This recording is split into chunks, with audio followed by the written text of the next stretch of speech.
She fell to her knees, pleading with Amika to believe her. But Amika, his heart too wounded, declared, "I'm done with you. I can't marry a prostitute." He turned and stormed out, leaving her in tears. From their hiding place, Mrs. Oakley and Amaka emerged, laughing mockingly. "Come and marry now. Let me see who will marry you," they sneered.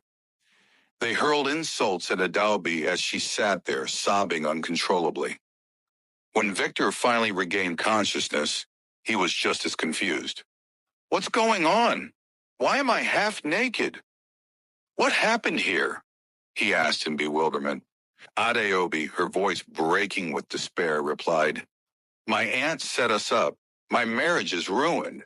Oh God, I'm finished."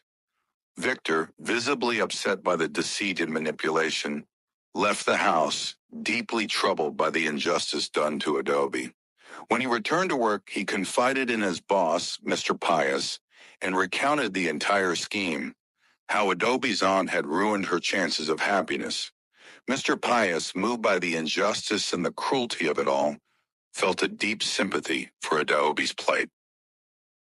After a few days of silence and cold glares, Mrs. Oakley called Adobe into the sitting room. Adobe, standing with her head bowed, softly answered, "Yes, Ma." Her aunt's voice was sharp, her tone colder than ever. "I've made up my mind. I'm marrying you off," she declared. "This whole mess you caused with Victor, this abomination, will not stain my daughter Amaka's name.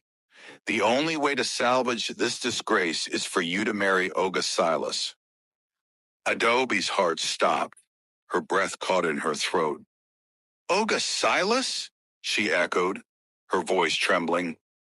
"Please, no. I don't want to marry that village drunkard. He's old enough to be my father. Please, Auntie." Mrs. Oakley's expression hardened, her lips pressed into a thin line. "I'm not asking for your opinion," she snapped.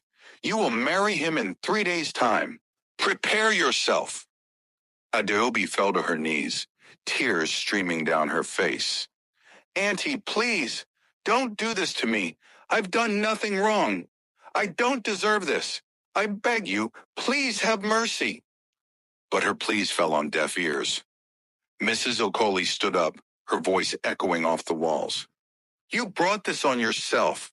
Consider this your punishment. If you try to escape, I'll make sure no one in this village gives you shelter. You'll be a disgrace." With that, she stormed out of the room, leaving Adeobi sobbing on the floor. That night, Adeobi